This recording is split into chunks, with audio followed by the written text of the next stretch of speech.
All right, good morning, everyone. Thank you for joining the Ohio AAP Parenting at Mealtime and Playtime training. Our Parenting at Mealtime and Playtime program with the Ohio AAP focuses on nutrition and activity advice for primary care providers, home visitors, and other allied health professionals. Today, we will be talking about leadership, culture, and communication in the era of COVID. And we're excited to present this information to you, Dr. Peltier, and Kyle will be having this training for us. This training is going to be pretty interactive. We're going to have some breakout rooms and some polling and some word clouds. So please feel free to interact as much as you would like. Just a few reminders on our Parenting at Mealtime and Playtime program. We have been doing a lot of these trainings, and I know that a lot of you all have joined us for other trainings that we have had.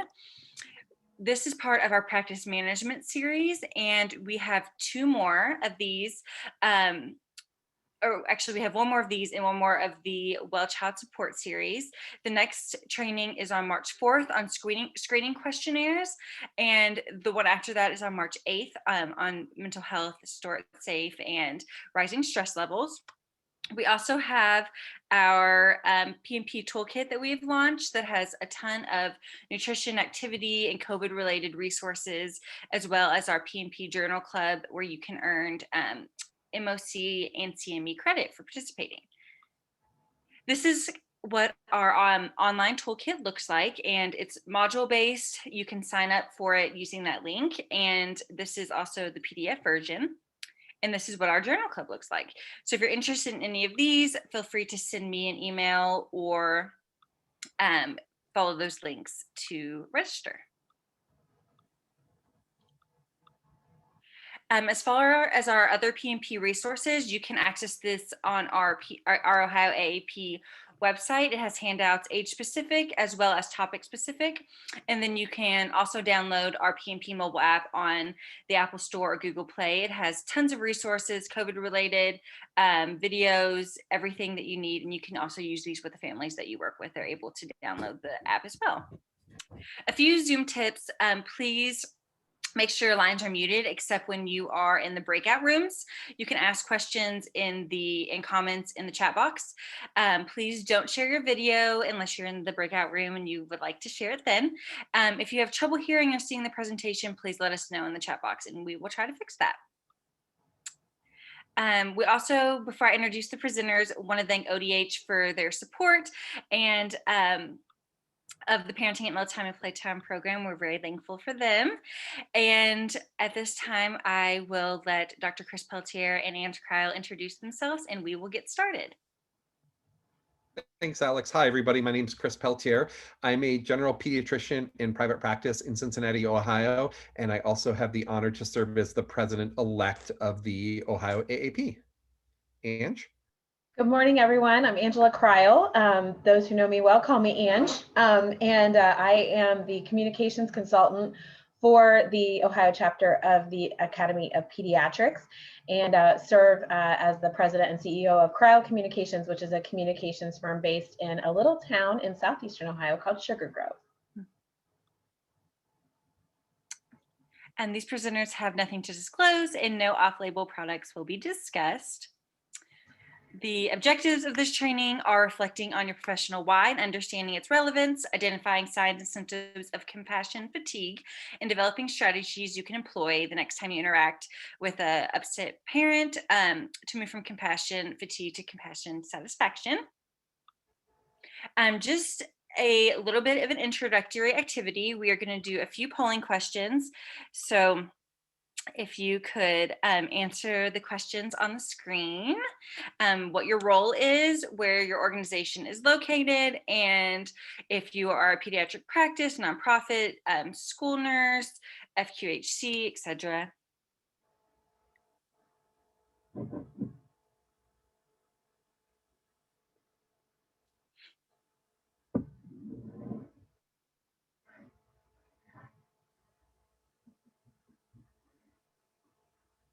A few more seconds.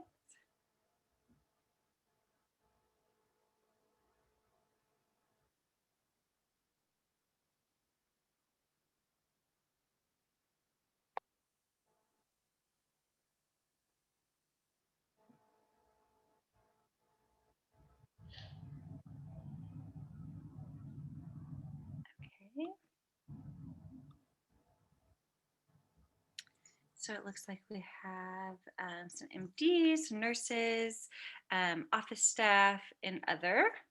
If you could comment in the chat box what other is, that would be great. We would love that. It also looks like we have people from all over Ohio, so that's awesome.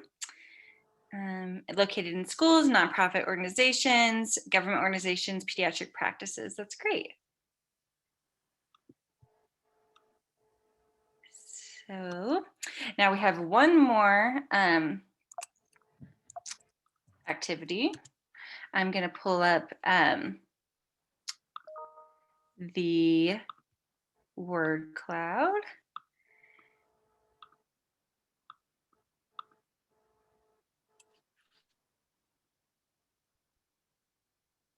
So if you could describe a word that describes what you hope to get from today, and you can, I thought you could text, but let's see.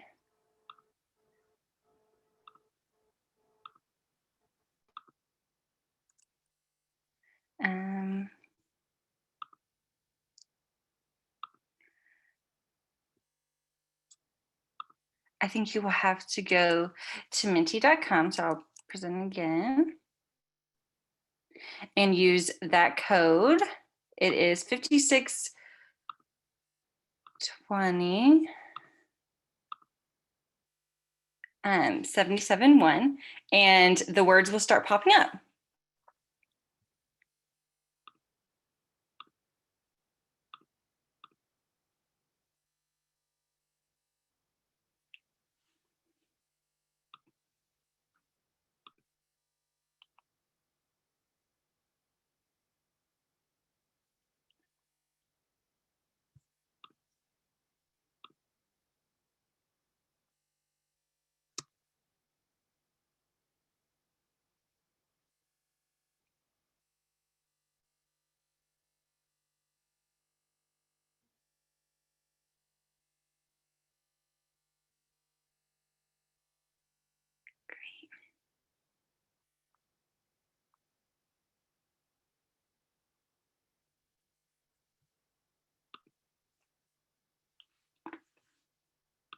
Great, it looks like you're getting a lot of knowledge, inspiration, patient strategies, learning from others, understanding, compassion, help. Great, these are all great. A lot of knowledge, inspiration. Awesome. Well, thank you all for participating in that. And now I'll go back to my PowerPoint.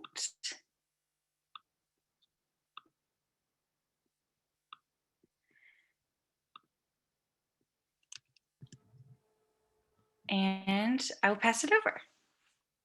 Good morning, everyone. I was excited to see in the chat that there's so many folks who helped me grow and home visiting on this presentation. I think that that what you do is so important, and I work with another client in my work that is Ohio Early Intervention. So work quite a bit with folks in your area, and was a beneficiary of a time when every new mom in Ohio received a home visit when within a week of her first child, and believe very strongly in the power of that. So thank you for what you do.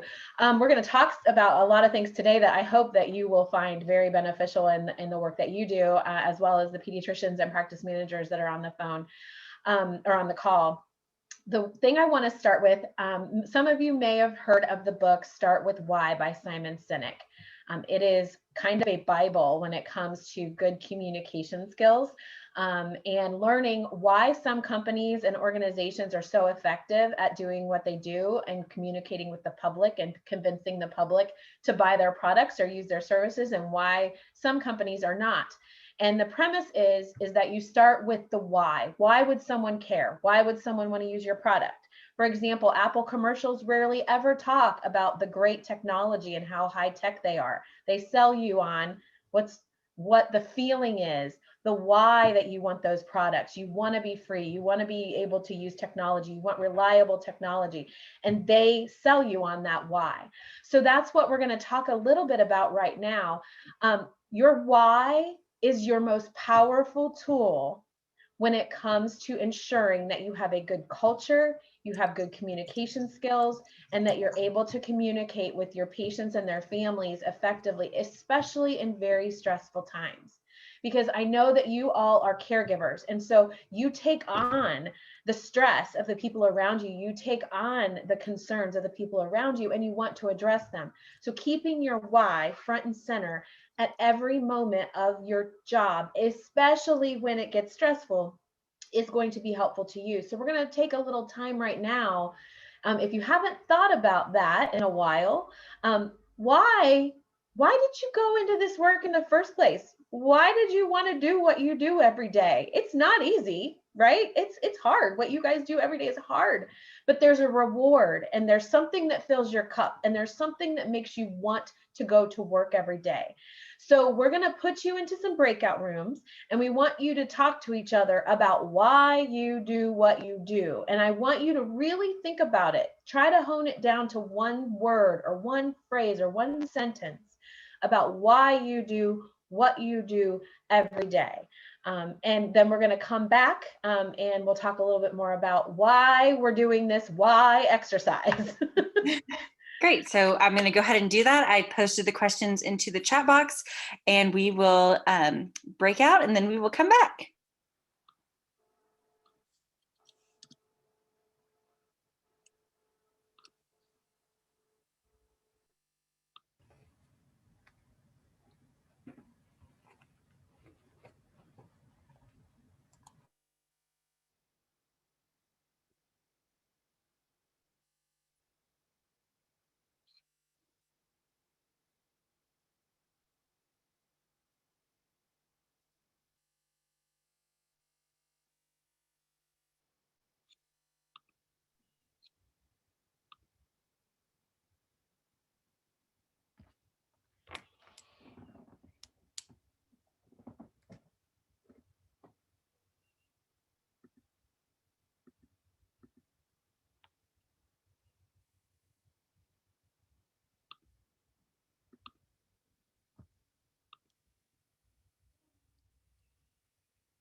Alex, can you push to that next slide real quick, just so I can get my bearings?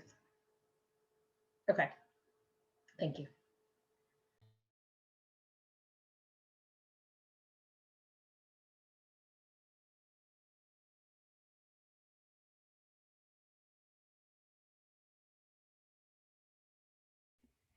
And Ange, I think we had like 20 minutes. We broke that up into two, the having them sort of share their why and then doing the index card, which I don't think that'll take 10 full minutes to do the index card piece. No, I don't either. Did we we asked everybody to have one, right? Ahead of time, or no? Oh, you're still muted, Alex. You muted. Sorry. I did not. I told them that we would have an activity like this, so Okay. they should have something to write with. Okay. I didn't Okay. say Okay. necessarily, but yeah. Post-it note, index card, piece of paper, whatever. Yeah. Yeah. Great. Thank you.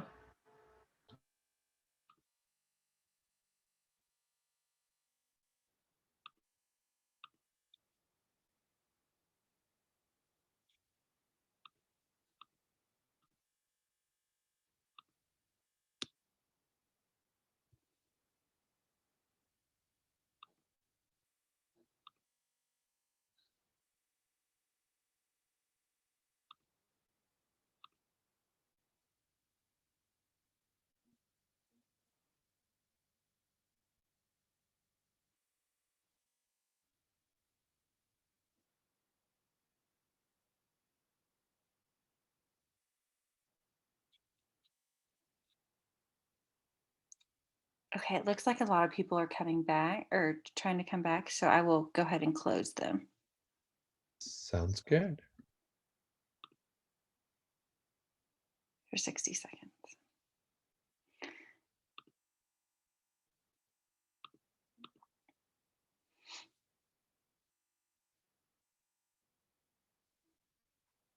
Do you want to go back a slide? I think Ange just wanted to see that position. Yeah, no, it's perfect.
Okay, I think most everyone is back from the breakout rooms. Thank you, everyone.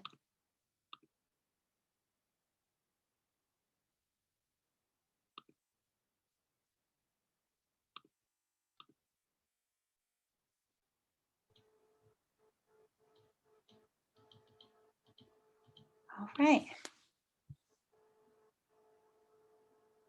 Great.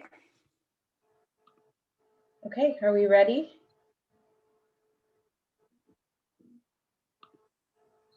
Yeah, I think we're ready. Okay. So what you all spent a little bit of time talking about your why, and I think it would be great if folks want to, if you're interested in doing it, share your word or your phrase in the chat so we can capture some of those and share those amongst us. I'm going to encourage each of you. You should have gotten instructions to have something to write with, an index card, a Post-it note, some sort of materials. So Alex, if we can go to the next slide. What I'd like you all to do is take a minute right now and write that why on a Post-it note or an index card. Write it down in front of you. Make sure you write it really big on that Post-it note. Mine says bring joy. So my why every day is that I go to work every day to try to bring joy to my clients and to my community and to my team that I employ, because the work that I do is all about either solving problems and making things better or spreading good news in the community. And so that's my why, is to bring joy. And put this Post-it note or this index card somewhere where you're going to see it. I'm also going to encourage you to write a few more of these and hide them. One idea might be in that very problematic parent, the child, put that in their little folder so that when you open that folder for their appointment, you see bring joy right at the top of that patient's folder. And it reminds you, and it helps you remember why you do this anyway, right? Because so often we get down inside of the nitty-gritty details and the frustrations that come with doing our work every single day. And we forget the reason that we do this in the first place. And if you just have that little trigger, you have that little reminder in front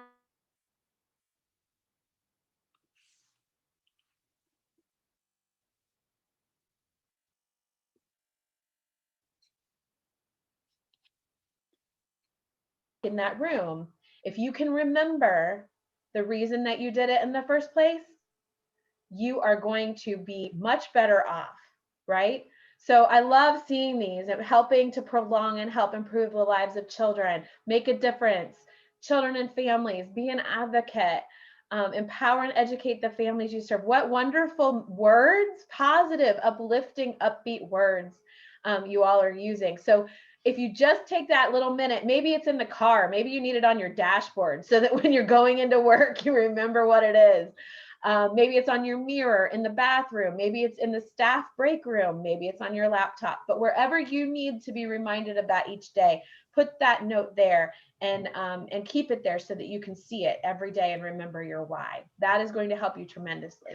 Yep. And we're going to come back to this, as we start to talk about the challenges that we face with families and children in the work that we do. And we talk about compassion fatigue, that really this why is really, I'm a big superhero fan. It's your kryptonite for compassion fatigue, right? And so we're going to come back to that when we're talking about strategies of how you can battle, the frustrations that come about with when we get into the nitty-gritty of our work.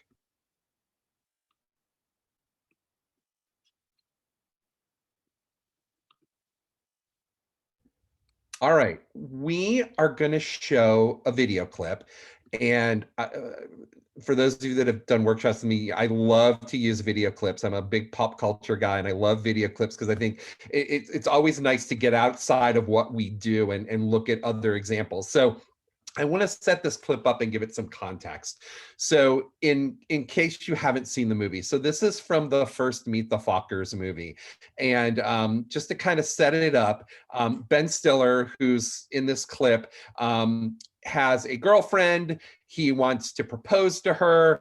They are spending a weekend at her parents' house. Her sister's getting married, and just about everything that could go wrong goes wrong for this poor guy, to the point where he sort of makes a complete disaster of the wedding plans and is essentially kicked out of the house and told to fly back to Chicago. And so that's sort of his frame of mind, where he's at. And this scene is him flying back, checking in at the gate, and then getting onto the airport or onto the airplane. And then we're going to, after you watch this clip, it's about 3 minutes long.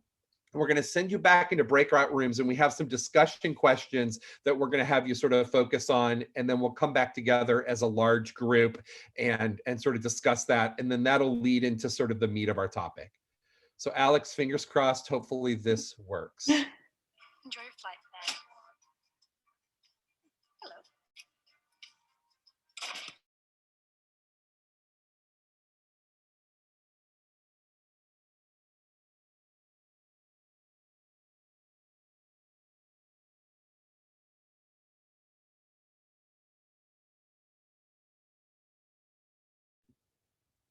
I'm not hearing any sound, Alex.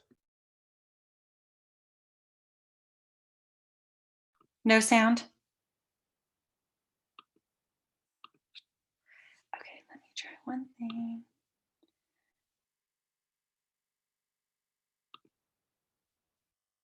Okay, let me know if this works. Oh, I'm sorry. We're only boarding rows 9 and above right now. You'll have to wait. Well, I'm in row 8. Please step aside, sir. It's just one row. Don't you think it's okay if I... We'll call your row momentarily. Step aside, sir.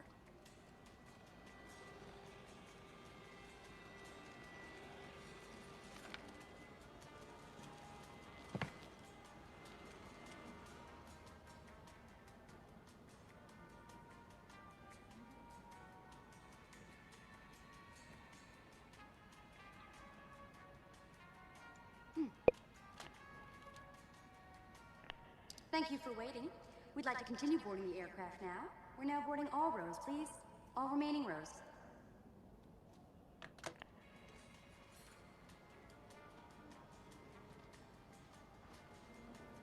Hello.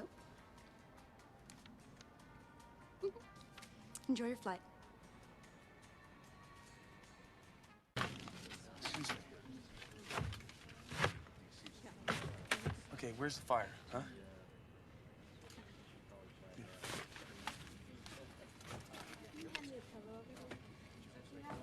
I'm sorry, sir. You're gonna have to check that. I got it. It's okay. No, I'm sorry. That bag won't fit. No, I'm not. Check the Hey, bag. I'm not checking my bag, okay? Okay, there's no need to raise your voice, sir. I'm not raising my voice. This would be raising my voice to you, okay? I don't want to check my bag, okay? And by the way, your airline, you suck at checking bags, okay? Because I already did that once and you lost it. And then I had everything screwed up very badly for me, okay? Well, I can assure you that your bag will be placed safely below deck with the other luggage. Oh, yeah? How do you know my bag will be safe below with the other luggage? Huh? Are you physically going to take my bag and put it beneath the plane? Are you going to go right now outside with the guys with the earmuffs and go put it in there? No. No? Okay. Then shut your pie hole and listen to me when I say that I am finished with the checking of the bags conversation. Sir, we have a policy on this airline that if a bag is this large, Okay, we you know what? take it. Scrub your little paws off of my bag, okay? It's not like I have a bomb in here. It's not like I want to blow up the plane. Sir! I just want to stow my bag according to your safety regulations. Sir! Hey, Sir! if you would take a second and take a little sticks out of your head, clean out your ears, and maybe you would see that I'm a person who has feelings, and all I have to do is do what I want to do, and all I want to do is hold on to my bag and not listen to you. And the only way that I would ever let go of my bag would be if you came over here right now and tried to pry it from my dead, lifeless fingers, okay? If you can get it from my kung fu grip, then you can come and have it, okay? Otherwise, step off, bitch. Get off of me! Get off of me! Ridiculous! You got it! Oh! I've got a plane full of people. All right, so unfortunately, we probably have, all of us at one point or another, been on either side of that customer service disaster. Alex, you want to advance the slide for us? Enjoy your flight. So Alex is going to put these questions, discussion points in the breakout rooms, and we're going to send you out, give you a little bit more time to discuss this. So what we really want you to sort of think about is thinking about this clip specifically, looking at what was Ben Stiller's why, right? Again, I for those of you that haven't seen the movie, I gave you a little bit of some background that, he just was ready to propose to his girlfriend and a horrible weekend went wrong and he just wants to go home. But why do we lose focus and why do we lose our patience with people? What are some of the issues? What are some of the things that cause this to happen? I want you guys to talk about what emotions besides laughter were you feeling when watching this clip, right? We've all been there at some point, and probably all of us have had a similar airline experience, right? But think about then bringing it into your own work, right? We all have encountered, whether you work at the front reception desk or you're an office practice manager with an upset, worried parent, you're doing home visits, you have a parent that's worried or upset about their child. Maybe there's a diagnosis and or a developmental delay. What feelings does this invoke in you, and how do you begin to sort of deal with this? So we're going to send you guys off in your breakout rooms, give you about 10 minutes to kind of discuss, and then we're going to come back together and do a little bit of a large group discussion.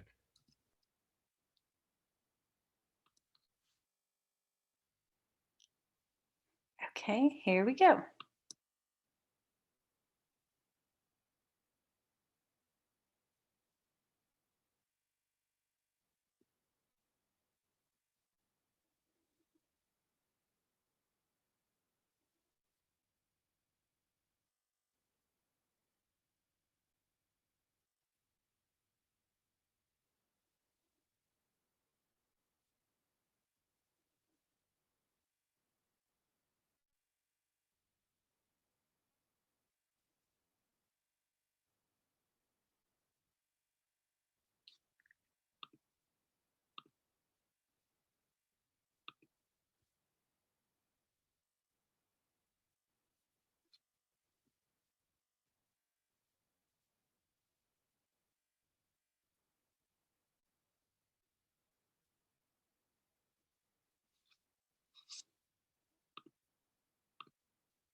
Okay, they'll be back in 1 minute.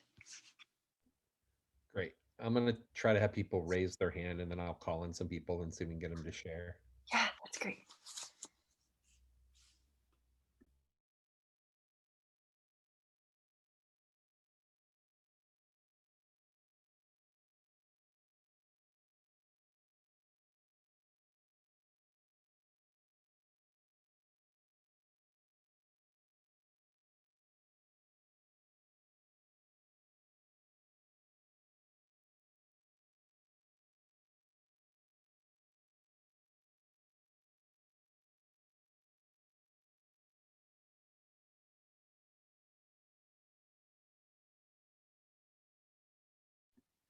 All right, everyone's kind of coming back from their breakout rooms. We're going to give everybody a minute to kind of find their way back. And then going to try to facilitate a little bit of a large group discussion. So once we get everybody back in, we'll see if we can get some of you to share some of the things that you talked about in your small groups.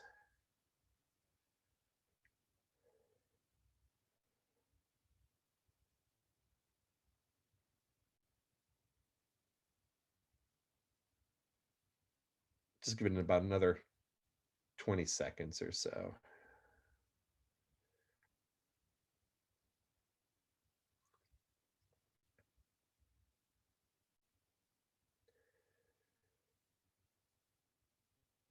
So what I'm going to do is see if we can get some of you to sort of report out and share what you talked about, to sort of do that and not have everybody talking all at once.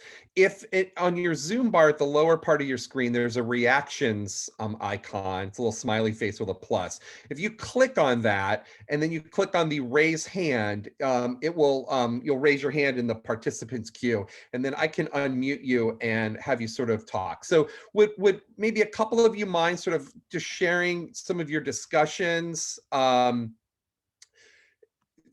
what you talked about on sort of why we lose focus and why we lose our patience with people, or what emotions you were feeling. So just raise your hand and I will unmute you.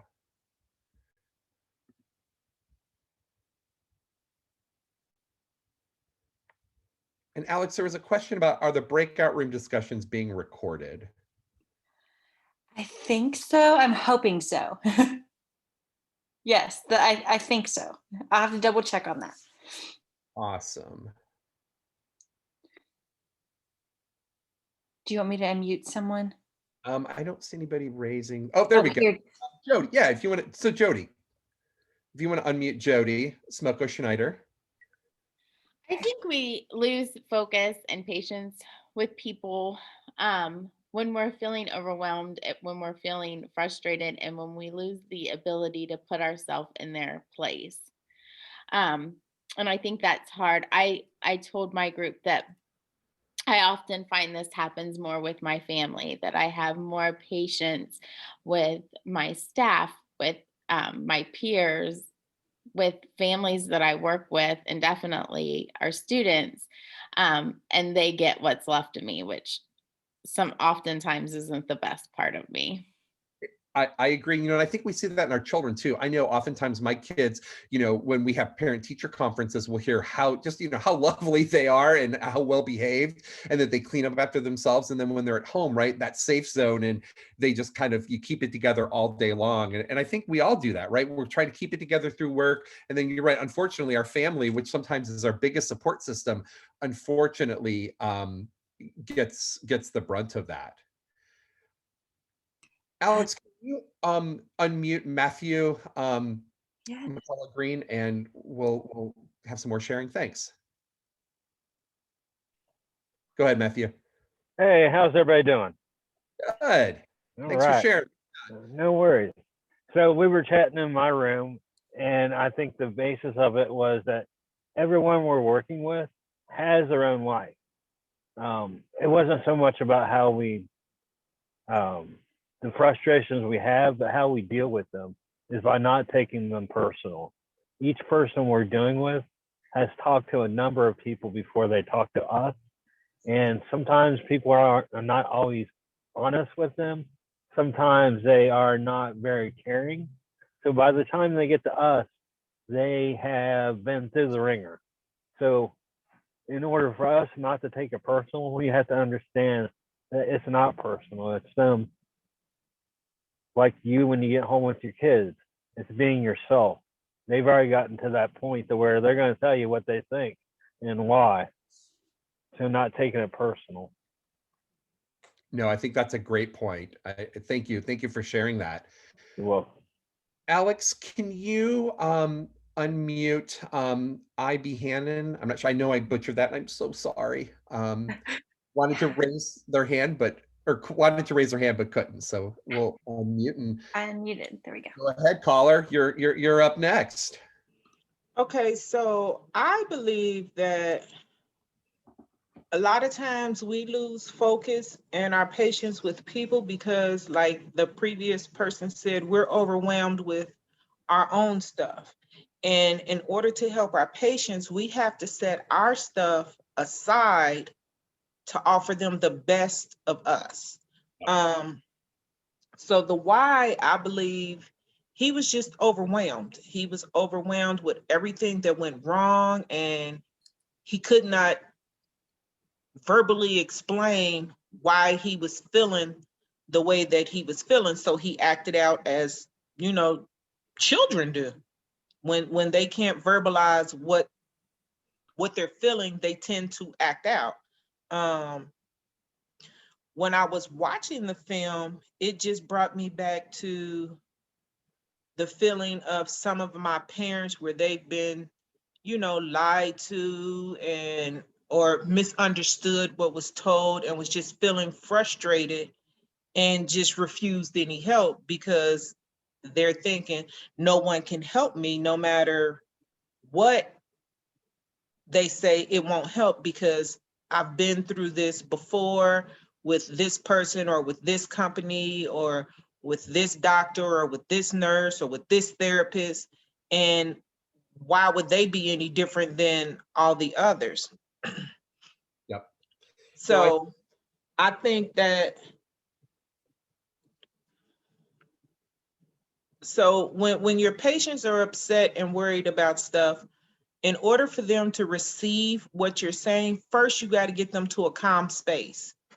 And sometimes it takes more than one session or one visit to get them calm enough or in a state of mind to hear what you're saying.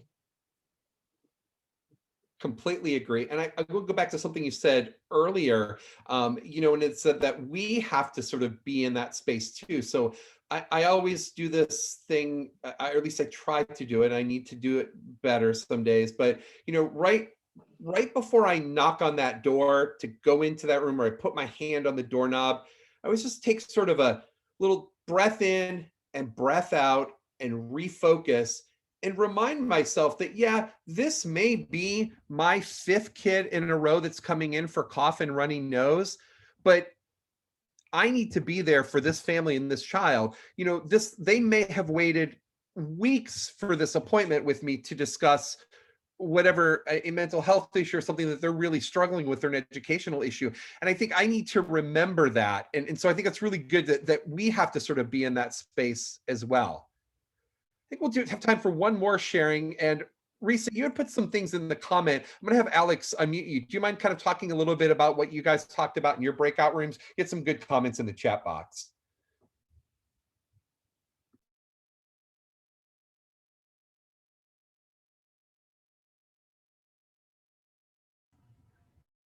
I'm not Alex, but I wrote the comments. I was going to have Alex unmute you. You go ahead, Risa. Thank you.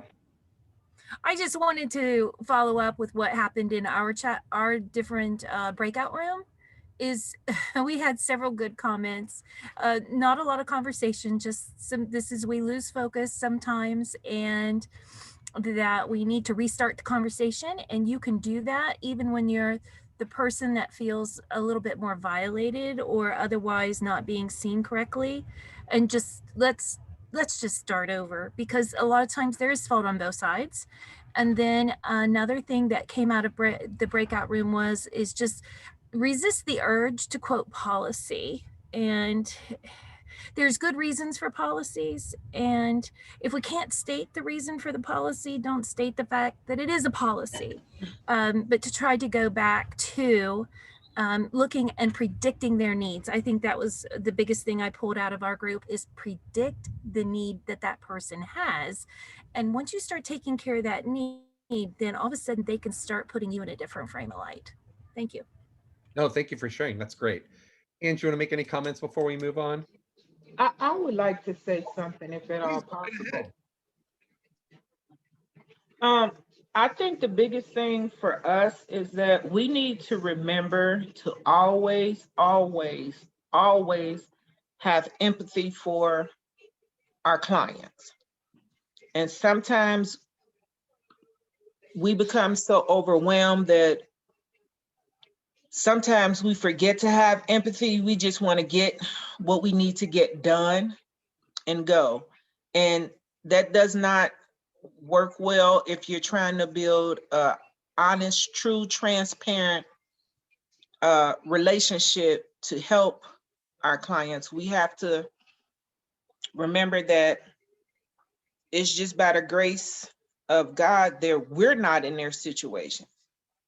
So we always have to show empathy and being able to put ourselves in that situation and think how we would respond. And one thing that I like to say is that when we're talking to our families and we're telling them, okay, you know, you need to go to your follow-up appointments, you need to keep your appointments, this, that, and the other.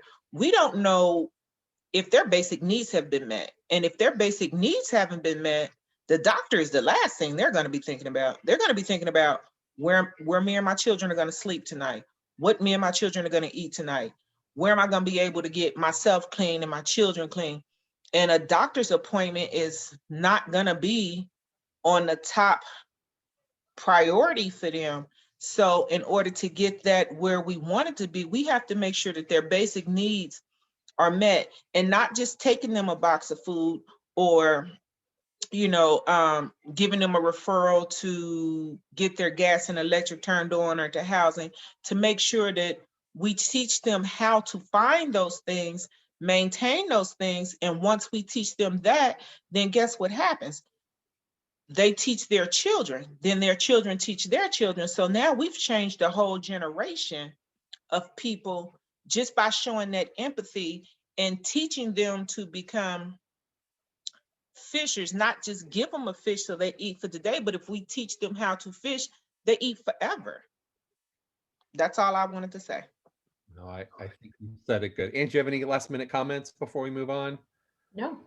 And I think that was a perfect setup for what we're going to talk about now, because I couldn't agree with you more. The problem is, or not the problem, but the issue is, what happens when we're not in a state that we can do that, or that, you know, our tank is empty? Alex, you want to move to the next slide? We're going to do one more word cloud.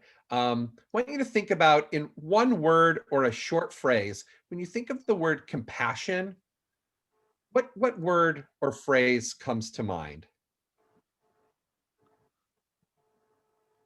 And Alex, will they use the same code, or do we clear that one? There we go. There we go. There we go. It's generating. So it looks like it is the same code. So if you go to the menti.com website again, and you put in the code 5620771, and then a word or a short phrase.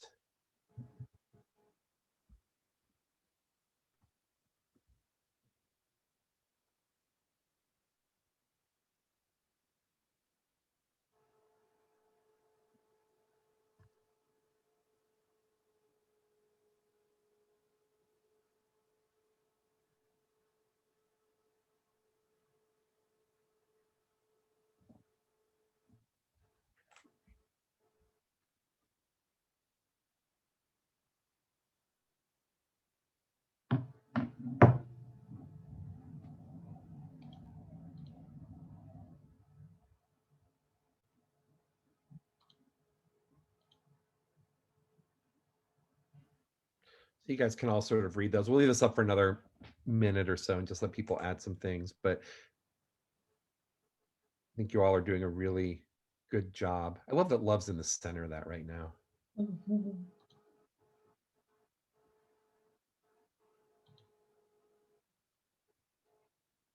All right, Alex, you want to go ahead and forward and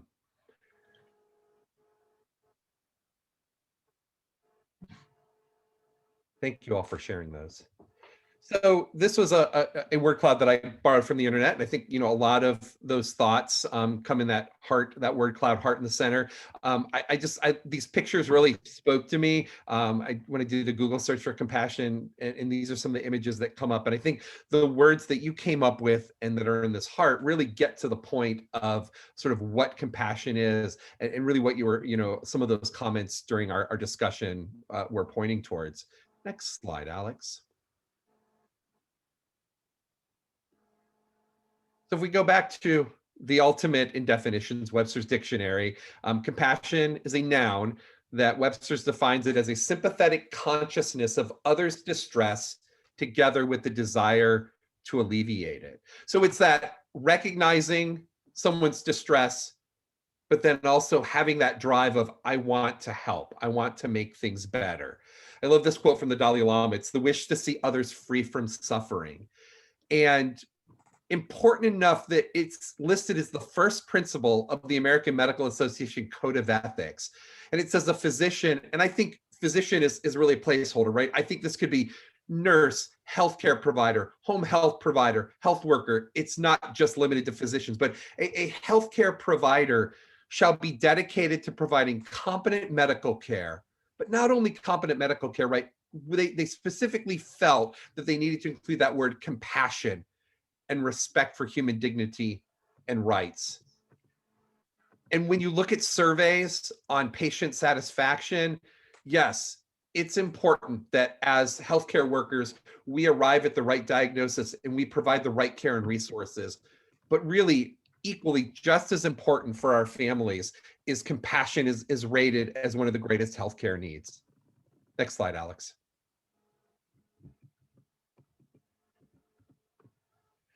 So let's talk a little bit about compassion fatigue. And there are several definitions out there. This was a definition from a resource we found that talks about compassion fatigue being the depletion of energy due to caring for others, often in high stress situations over extended periods of time. So I think all of us over the past 12 months, the COVID pandemic has been a huge driver for compassion fatigue. Not saying that compassion fatigue didn't, exist prior to March of 2020. Depending on where you work, the situations you deal with, your outside factors, what's going on in your family life, your personal life. But it's that, we all went into healthcare, I think, with compassion as a leading beacon, as our why. And what happens though when you run out of that compassion, right? As we all do. It's just like running a marathon, right? Eventually you're going to run out of energy. 85% of helping professionals experience compassion fatigue at some point in their careers. And this can go along with burnout, stress, secondary trauma, and unfortunately, if not dealt with, can lead to substance abuse and suicide. I have unfortunately had more than one colleague that I trained with that's committed suicide in the past 20 years. Some of that may have been personal fatigue, some of that may have been professional, but we know that in healthcare professions, there's a huge component of compassion fatigue and burnout. Next slide.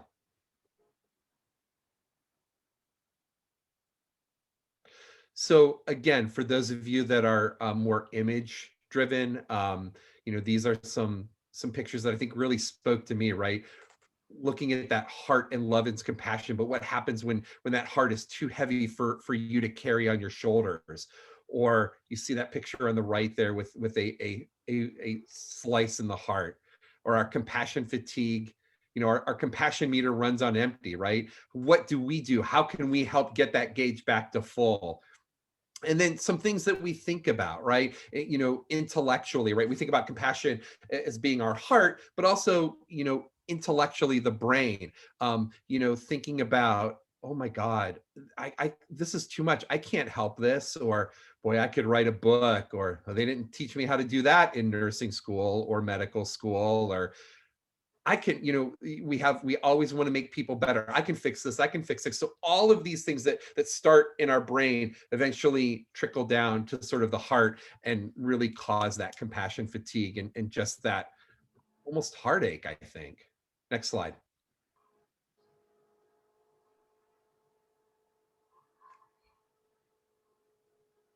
So again, just some definitions. We talked about burnout, really feelings of exhaustion and being overwhelmed. A little different from compassion fatigue, but a common denominator in the pathway of it begins with compassion fatigue, leads to burnout. Or many of you know about secondary traumatic stress, which is that feeling that others' trauma is happening to us. So we're living sort of vicariously, we're taking on that other trauma, and it's almost like whatever trauma our clients, our patients, our families are going through, we are actually feeling that. And that happens not only emotionally, but there is a lot of research that shows biochemically that hormones get produced in the body that have an adverse effect on our health, heart disease, strokes, obviously leading to anxiety, depression, and substance abuse. And unfortunately, as I said, sometimes suicide.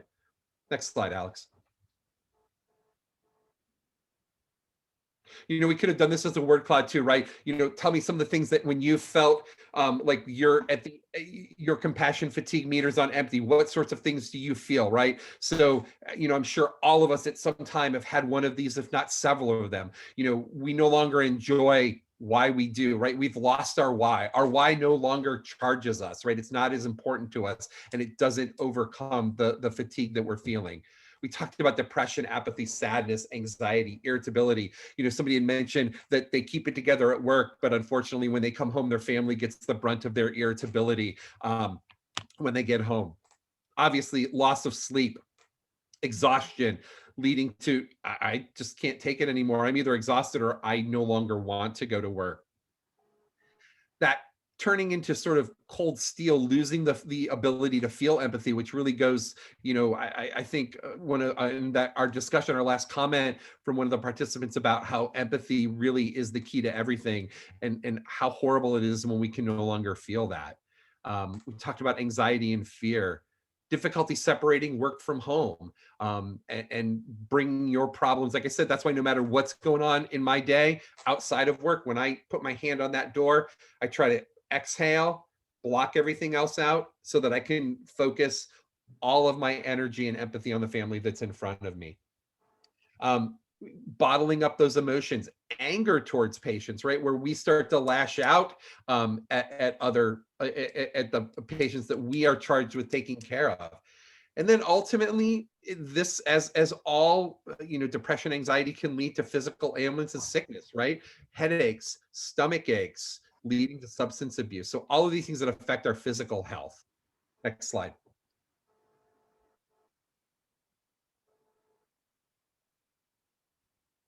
So I'm going to turn it over to Ange now that I think I've ultimately depressed everybody and talked about how bad things are. But we have strategies, and that's what Evelyn's going to talk to us about what can happen when we're dealing with compassion fatigue and you're feeling some or all of those symptoms. Absolutely. So, I am not a medical provider. I'm not a caregiver in terms of healthcare, but my world, I deal with clients on a daily basis, sometimes up to 20 different needs or requests in a day. And I felt myself, particularly during this last year, having compassion fatigue for the troubles of my clients. And I felt myself falling into that dark place of being grouchy when I would get a request. Simple things like, can you write a press release for me? And I would get so mad that they were asking me to do my job. And I really did feel the compassion fatigue. While it's probably nowhere near what you all go through on a daily basis, I did feel that in myself. And so in my research to try to figure out how to make that better, because I am a joyful, happy person. And on a daily basis, I am usually the one that people go to lift them up, not bring them down. And I was feeling myself bringing people down. And in that research, there are strategies that you can do. There's 4 components of resilience. And all of you probably have researched this and gone through classes about it, but it's important to remind ourselves: sleep, nutrition, physical activity, and then relaxation, which is yoga or meditation or prayer or, the other issue that I had, I am a practicing Catholic and I go to church every Sunday and we go 20 minutes early and we say the rosary, which is a very meditative state. And that is a weekly meditation that I was used to doing. Well, we didn't go to mass during this last year. We were at home and we did mass on television and I did not have my weekly meditation. And we started going back to mass, and you know what? I feel much better now because I have that 20 minutes of meditation once a week that is just me in a quiet space. And it's funny how you don't realize it until you look back to see what was missing from my life during that time. And that was one of those things. Engaging with your coworkers to celebrate success or mourn sorrows. There is so much disconnection right now where we are trying to avoid being in a 6-foot space with each other. Just because we can't be close to one another physically does not mean that we should not be close to one another emotionally. Celebrating the good things that are happening and talking about the bad things that happen, just that moment to vent with a coworker can change your whole day. So take those moments, even if you have to schedule them. You need to take those moments to celebrate the good and mourn the bad. Talking to your friends and family. We have all lost that opportunity really for those social connections, just those Friday night get-togethers for pizza and a movie or game night with the neighbors. Those things have fallen away because of our need to be safe. So we have to seek those opportunities out. I called a friend a couple Sundays ago and just said, I need to see your face. Can we please FaceTime? And I just need to talk. I don't have an agenda. I don't need something. I just want to spend some girlfriend time with you. And it was amazing how that 10 minutes of seeing her face and having that connection refilled my cup enough to get to Monday. And so take those moments, and don't be afraid to ask. Your friends and your family want to support you. They know you do important work. All of you, every one of you on this call, you do important work. They know that. So don't be afraid to say, you know what, I just need a minute with you to talk about this crazy day that I had and this crazy patient without, violating HIPAA, that I need a moment to vent to you about this. And they will be there for you. They will, if you just ask. So many times we are so reluctant to ask people to be there for us. We're ready and willing to be there for them. But we are very reluctant to ask. And if we ask, they will come out in droves to be there for you. And then focus on letting go, letting go of the stress, letting go of the anger. Maybe you don't drive to work anymore, right? Maybe you are at home and you're working from home a lot and you don't have that 20-minute drive to the office or back. Well, go out and drive around in your car for 10 minutes like you would normally on a day when you're coming home from work. And sing to the radio and take that minute and then come back in the driveway like you've just come home from work, right? To get that release. Or you know what, if you are driving to and from work and you just aren't ready to walk in the door yet, and you can take a couple extra minutes, take a couple extra minutes before work or after work. That's okay. You can go to the next one, Alex.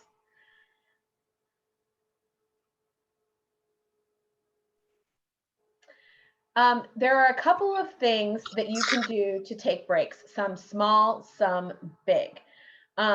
What I would say to yourself is set a calendar on your phone to pop up a reminder at least once a day in your calendar app to breathe. There are times where I will send email messages to my team during the day when it's a particularly stressful day and just say, this is just a reminder right now. As you're reading this email, take 3 deep breaths. There are apps that you can download on your phone. One of my favorites is called Calm. It is a series of meditations, quick breaks, sleep talk, where you can put a message on and it will read to you basically, or talk you through going to sleep if you have trouble going to sleep at night. I use it with my kids. There are great bedtime stories for kids with very calming voices. And sometimes the boys will even say, Mommy, can you bring their phone in and do that story time with us? It's just different from Mommy's voice talking to them. Usually it's a very soothing person with an English accent for whatever reason. And they really like that. Phone fasting. I cannot recommend this enough. Turn your phone off for a couple of hours and do something where your phone is not needed. Don't look up recipes and cook with the app on your phone. Just cook with an actual paper recipe and put your phone away. Turn it off. We do this at night. There's a certain time of the evening that our family turns off our phones and we leave them off. Or you can do it on a Sunday. You can take a whole Sunday and say, you know what, family, we're going to take this day and we're all turning off our phones. But just do that. Take that time and do a little phone fast, and you will be amazed at what that will do for you. A working vacation is not a vacation. That is called working remotely. If you are going on vacation, set up your out of office alarms, put a message on your voicemail, and be on vacation. Even if you do 2 days of working vacation, 2 days of no work at all, and 2 days of working vacation, you have to have a few days in there where you are not on call, where you do not have to be at the beck and call of your phone or email or responding to people in your office. You need to take time. And at the very end of the day, a great strategy is to return to that why. If you journal, read your journals from good days. If you don't journal, try to think about, remember what those good days are like. Recall in your mind, close your eyes and recall in your mind that time when that patient looked at you and said, you know what, you have just changed my life. Or, you know what, you just made a huge difference for my child. Or that thank you note that you got from a mom or a dad or a child who you helped. That will refill your cup, just reliving that moment in time. So don't be afraid to do that a few times when you're starting to really feel that fatigue. We can go to the next one, Alex.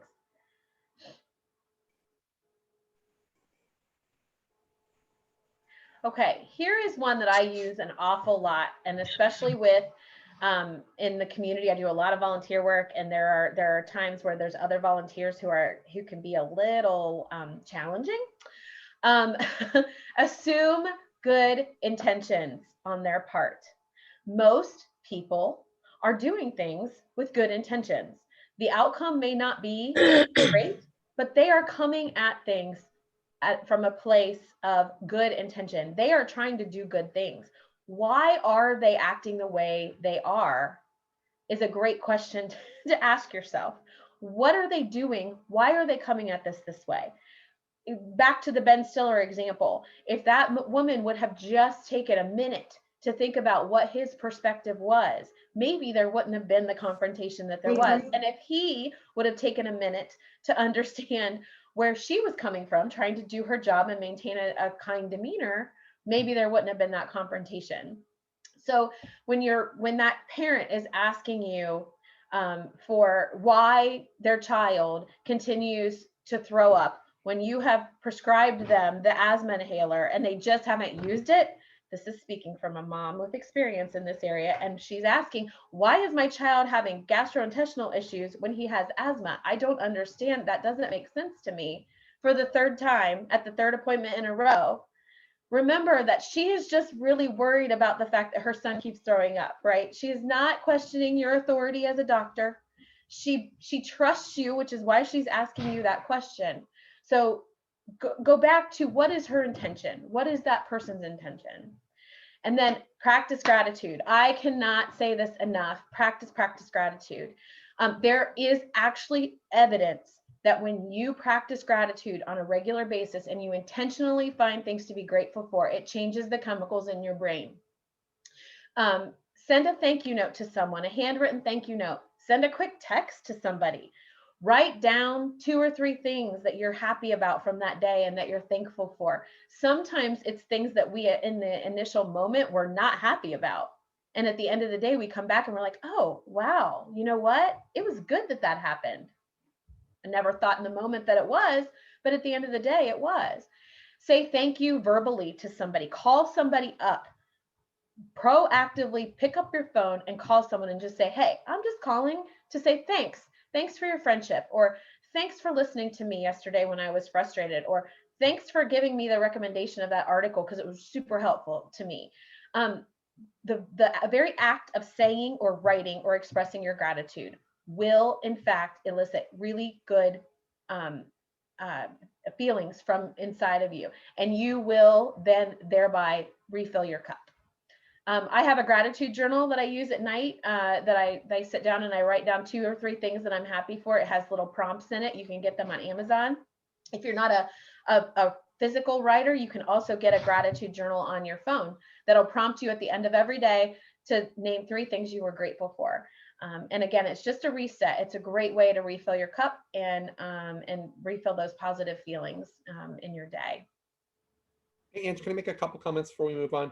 So Absolutely. to kind of add on to what you said, going back to, again, I'm going to, as a pediatrician in the room, I sometimes you're exactly right. You have to stop, and I think it's okay, regardless of what role you play. If you're feeling that interaction isn't going well, ask the parent or ask the child, what are you worried about, right? Because oftentimes it's something that I may never have thought about. It may be that the child's classmate was just diagnosed with leukemia, and whatever illness has brought that family into the office, on somebody's mind is, could this be cancer, right? And well, no, that never entered my mind, but I wouldn't have known that without asking that question. I think it's really important to say, what are your concerns? What are you worried about? And making sure that I address those. And then I couldn't say more about practicing gratitude. So for those of you, as physicians or as office managers, taking care of your staff, just little things, right? So I try to, at the end of every day, I thank my MA that worked with me. I stop up front and I thank them, and make sure that they know that I appreciate all that they did.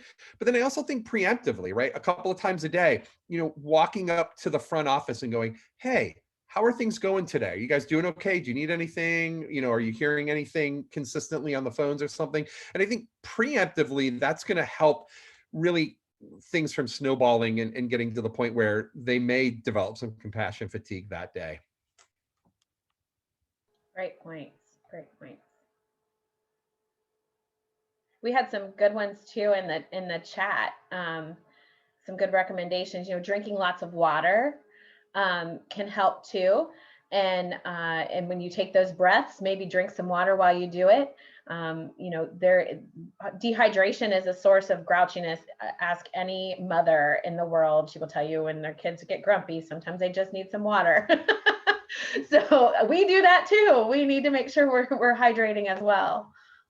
And Dr. Ecker may not be happy with me saying this, since this is a parenting at mealtime and playtime, but we do have a candy jar, a little bit of chocolate, not a lot, but a little bit of chocolate goes a long way towards mental health. So absolutely. One of the last strategies we have to share is really about changing your language. So this is a tip, and I practice what I preach a lot of times. So I will tell you, I have a Post-it in my planner that says, happy to do that. When I was going through my little moments of burnout and compassion fatigue, I decided to change the first thing that I say when I get a request from someone, and say, you know what, I'd be happy to do that. And while at the moment I may not be happy at all, just saying that makes a little change in my mental attitude. And so, when someone asks you again and again and again for the thing that they've always asked you for, or when you don't understand why someone wants what they're asking you for, a moment of, you know what, I'd be happy to do that for you. Let me just ask you a couple of questions first, can really change not only how you are feeling about it, but also how they hear your questions, right? And how they either hear your text or your email or hear your verbal questions to them.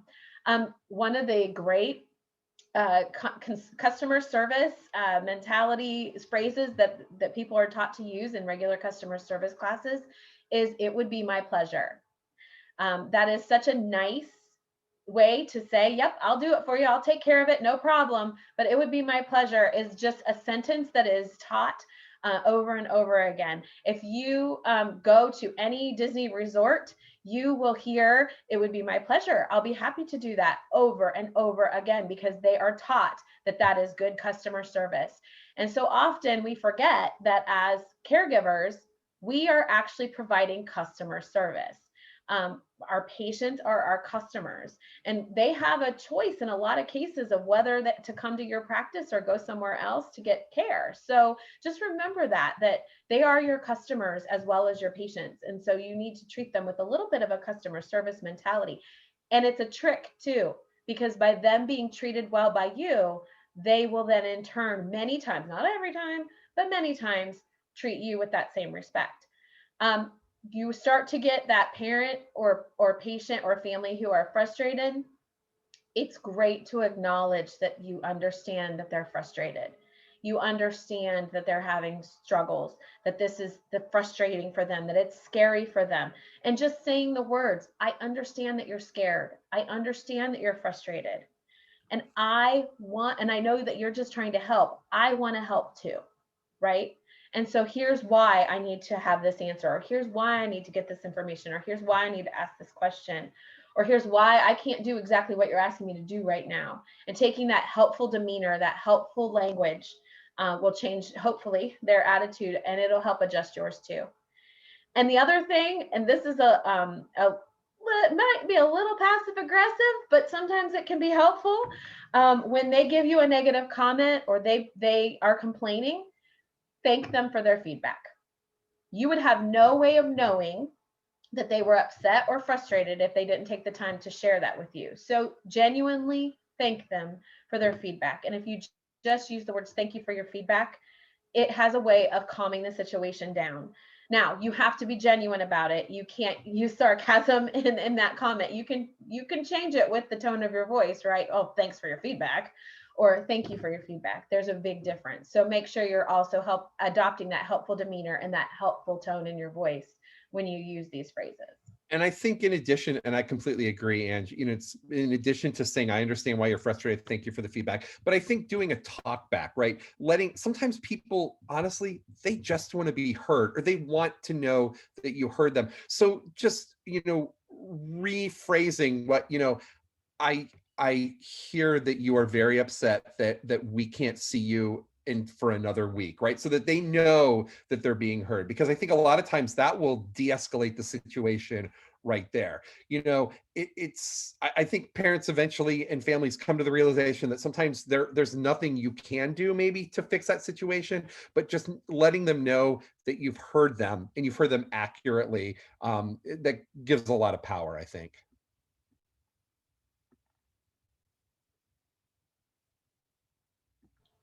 Go to the next one, Alex. And this just kind of this slide really just summarizes, I think, all of the strategies that Angie's sort of talked about. We talked about a definition of compassion fatigue, and this is really sort of the antithesis of this, right? This is compassion satisfaction, right? It's when your meter gets full. It's when you're able to sort of, that heart is not so heavy, and you're able to stand up straight holding that heart, right? It's that sense of fulfillment back again. It's when you're able to remember, acknowledge, and enjoy your why, and that why then really sort of refills your cup. That was a great analogy that Anne just said. Compassion satisfaction, it allows you to face, it might be another hour, right? Maybe not even another day, right? It allows you to keep going and refueling. That knowledge that what you do makes a difference. And I think, I can only speak from my perspective as a physician. It's taken me, and we own the 9 doctors, we own our practice. So we're an independent practice. So I never, though, it's taken me a long time. I've been in practice 21 years to sort of embrace that yes, I'm a physician, a healer, a healthcare provider, but I'm also a business owner. And that's really hard, because we don't talk about that a lot in medical school or residency. We're not trained like that. And for that greatly impacts, having a business oriented mind is not necessarily all bad, right? All of the things that Ange talked about as far as how to communicate with your families, all of those strategies are very useful. And I think we, as at least for physicians, don't do a good job of that, or at least pediatricians in general, who are most of the people I know with. And that really compassion satisfaction, it's almost like an immunization, right? It serves as a natural and protective tool against that compassion fatigue that can lead to all of those physical signs and symptoms, and mental health conditions that we talked about. And then really utilizing all of those strategies that we just talked about helps build compassion satisfaction, and noticing, acknowledging, and appreciating the work that we do and that our coworkers and colleagues around us do. Next slide, Alex. I think that was pretty much what Ange and I wanted to present. I think we had more time slated. I know Alex has a few housekeeping things that she's going to go through, but we're happy to answer questions or have discussion if anybody wants to continue or has something they want to add. You know, I will say one of the best things you can say to a mom or a dad is thank you for being such a good parent to your child. Because a lot of times that is what we are looking for, is validation that we're doing okay, that we're not screwing up too bad. And when they are frustrated, it's usually because they're frustrated that they can't find the answers or they don't know what to do. And so by acknowledging that, like, thank you for being such a good parent to your child or a good advocate for your son or daughter, that is going to go a long, long way. I say advocate all the time because all parents go, oh, I'm so sorry, I'm bothering you with this, or this is, I'm like, no, this is right. That's your job, right? You are your child's advocate. I love that word advocate because that's what your job as a parent is. Great. Well, thank you, Dr. Peltier and Ange, for presenting, and thank you everyone for being so active with our discussions and our word clouds and our breakout rooms. We really appreciate it. Just a few wrapping up housekeeping items. If you have any other questions or comments, please feel free to let us know. Or if you think of any later, you can send me an email and I can get that to Dr. Peltier and just to go into a little more detail about some of the Pnp resources that we have available. We have them on specific topics like play, hunger cues, meal planning. We also will have a new one out soon on playing inside during COVID and cold weather. And we also have some new handouts on complementary feeding as well. So we're excited about those. And then we also have age-specific handouts with parenting tips, general tips, feeding advice, and you can access those on our website and by downloading the Parenting at Mealtime and Playtime program mobile app from Google Play or the App Store. I will send out a survey after this training to receive your MOC or CME credit or to receive a certificate of participation. And then if you have any questions, please let me know. And I also wanted to remind you all about the toolkit and the journal club. If you're interested in signing up for those, the links were provided. I will send out these slides as well as a recording so that you can see the recording too. If any questions come up, please feel free to contact me. And we are really glad that you're able to join us today. Hey, Alex, I want to one sort of closing comment. I want to practice what we preach, and just, all of you that do home health visits and early intervention and everything. As a pediatrician, I'm grateful for all the work that you do, with our families. So thank you for doing what you're doing and keep up the great work. Yeah, no, that's great. Thank you. Yeah, thank you all so much. And in the survey that we send out, please give us any comments or feedback that you have. We really appreciate hearing what you all thought of this training. Is more interactive than our other ones, and we are glad that we're able to provide this. And we want you to come to our remaining 2 trainings too, if you're interested in those. You can register for them. Some of you all are already registered. So we really appreciate it. And thank you. And let us know if there's any questions. Have a great rest of your day and week. And thank you, Ange and Dr. Peltier.